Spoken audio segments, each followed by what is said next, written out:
Hi everybody, how is everybody doing. I hope कि सब अच्छे से हो, ठीक हो। तो आज हम क्या करने वाले हैं? आज हम अपना सेशन कंटिन्यू करने वाले हैं। लास्ट सेशन हमारा किस टॉपिक पे था, किसी को याद है? वो था शिवा सिंबलिज्म पे। और हमने क्या क्या कवर किया था? We covered crescent moon, the Trishul, Ganga from Shiva's matted hair, and the third eye. And now today we'll discuss 4 more symbols. So are you guys ready? Let's start. So today we are going to start with Shiva's blue neck. Our first symbol is Shiva's blue neck. आपने देखा होगा शिवा के image में कि उनका जो नेक है हमेशा ब्लू दिखाया जाता है। आपने सोचा इसके पीछे क्या मीनिंग है? तो होता यूँ है कि इसके पीछे एक स्टोरी है।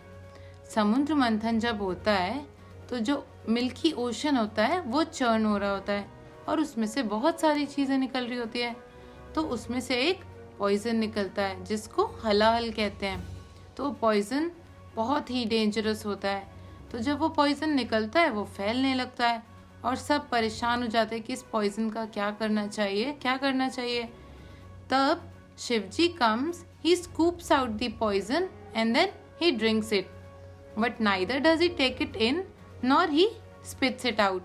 तो इसका क्या मतलब हुआ कि ना शिवजी ने अपने अंदर लिया वो पॉइजन, ना उसको बाहर निकाला। कभी कभी क्या होता है कि हमसे कोई बहुत खराब से बात करता है and we are very hurt, और फिर हम क्या करते हैं, हम कभी कभी वो फ्रस्ट्रेशन, वो गुस्सा किसी और पे निकाल देते हैं या फिर हम उसको अपने अंदर ही दबा लेते हैं और हम सोचते रहते हैं और सैड होते रहते हैं और गुस्सा होते रहते हैं। ऐसा होता है। बट इसके लिए हमारे पास 2 ऑप्शंस हैं। हम 2 काम कर सकते हैं जब हमें ऐसी फीलिंग आए किसी और के बुरे व्यवहार से, किसी और के बुरे एटीट्यूड से। If we feel bad we have 2 options. First one is neither you take the poison inside nor you spit it out.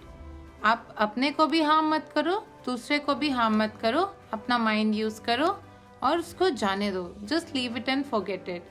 और दूसरा ऑप्शन ये है कि शिव भगवान के चरणों में सब रख दो। You just surrender to Shiva's feet, he will take care of it, he knows how to handle poison, you be relax and happy. So हम 2 काम कर सकते हैं, या तो हम खुद से ट्राई कर सकते हैं या तो हम सरेंडर कर सकते हैं। So these are 2 options. You can save yourself from the poison outside. Our second symbol for today is snake around Shiva's neck. आपने देखा होगा शिवा की इमेज में कि एक स्नेक होता है उनके गर्दन पर। उसका क्या मतलब हुआ? उसका मतलब ये हुआ कि we'll have to develop qualities of a snake to be happy. और स्नेक में क्या क्वालिटीज होती हैं? Snake is a very alert and sensitive creature. अब अलर्टनेस कैसे लाएं? अब एक इमेजिन करो, एक स्नेक है जिसे बहुत भूख लगी है और वो एक चूहे के पीछे भाग रहा है और वो ये सोच रहा है कि कल मैंने स्नेक्स की पार्टी में कितना एंजॉय किया, बहुत मज़ा आया मुझे। या फिर वो ये सोच रहा है कि आज तो मैं खाने में चूहा खाऊंगा, I will eat a rat, I will be so happy, I will enjoy my dinner. अगर वो ये सब सोचेगा तो वो स्विफ्ट होगा? Will he be swift enough to catch the rat? No, because हो सकता है कोई हंटर आ जाए रास्ते में और स्नेक को मार दे, या हो सकता है कि वो रैट बच के निकल जाए। तो what do you learn from that? You have to learn that you have to focus on your goal always. अपना फोकस नहीं गंवाना है। और secondly you will have to be careful कि आपके रास्ते में क्या क्या प्रॉब्लम्स आ सकती हैं। Be ready to face them, be ready to overcome them. अगर आप ऐसे सोचोगे तो you will achieve your goal nicely and easily. अब सेंसिटिविटी से क्या मतलब हुआ? उसका मतलब हुआ कि आपको अपने लिए भी सेंसिटिव होना है और दूसरे के लिए भी। अगर कोई आपको वर्बली, फिजिकली या किसी भी तरह पेन दे, you will not like it. So you will have to take care कि आप भी किसी और को पेन मत दो, वर्बली, फिजिकली या एनी विच वेज।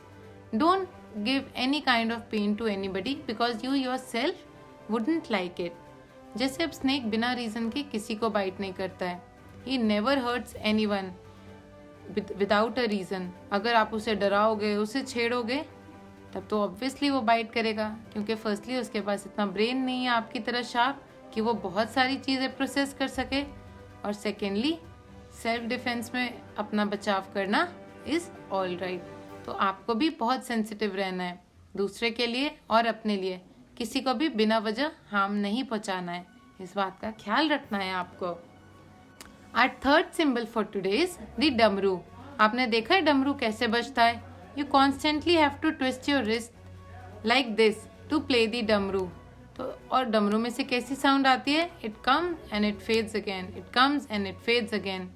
इससे हमें ये सीखने को मिलता है कि in this universe things are being formed and destroyed again। वो बन रही है और वो टूट रही हैं, वो बन रही हैं और वो टूट रही हैं।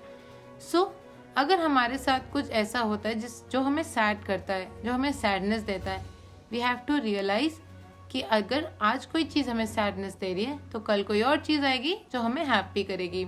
और इंटेलिजेंस किस में पता है? Intelligence lies in this fact that you realise that you have to keep your self happy by being busy in activities that you like. You don't have to stick to things that make you sad because they any which ways will go. So keep yourself happy, do creativity, do nice things that you like, singing, yoga, meditation, running, swimming, anything that you like, anything that makes you happy। तो आपको ये सब करते रहना चाहिए because things come and go, things come and go। चीज़ें change होती रहती हैं, कुछ चीज़ें आती हैं, कुछ जाती हैं, but it's your responsibility to keep yourself happy। डमरू हमें ये बहुत important lesson देता है जो हमें सीखना चाहिए। The fourth symbol we are going to discuss today is blue colour of Shiva's body. आपने देखा होगा कि भगवान शिव के बॉडी को अक्सर ब्लू कलर में दिखाया जाता है और वो ब्लू कलर क्या रिप्रेजेंट करता है? वो पूरे यूनिवर्स को रिप्रेजेंट करता है। वो ये रिप्रेजेंट करता है कि there is a super power which is taking care of the whole universe including you. तो अगर वो इतने बड़े यूनिवर्स को चला रहा है तो वो आपका भी ख्याल रख रहा है। You have to believe in that superpower and have faith कि he is taking care of you and you have to be relaxed and happy। तो ये 4 सिंबल्स आज हमने डिस्कस किए। हमने शिवा सिंबलिज्म में क्या सीखा? हमने ये सीखा कि we have to do right kind of activities like yoga, meditation, running, playing and we have to eat right kind of food to keep our energies balanced। और उसके बाद हमने ये सीखा कि we have to take care that we do not waste our time, we have to be aware at all times and we should try to collect as much knowledge as we can। उसके बाद हमने सीखा कि you should not keep sadness or anger or any kind of negative emotions inside you, neither do you have to spit it out on anybody। किसी और को भी दुखी नहीं करना है और अपना भी दुखी नहीं होना है। दूसरा हमने ये सीखा कि हमें अलर्ट रहना है, हमें सेंसिटिव रहना है, अपने लिए भी और दूसरों के लिए भी। Thirdly, we learn that things are constantly changing and we should try to stick to things that make us happy। And lastly, हमने ये सीखा, हमने ये जाना कि there is one superpower which is taking care of us। So we should relax and be happy। If you enjoyed this video, like it and subscribe to my YouTube channel। Thank you very much। We'll meet next Sunday। Bye bye। Namaste।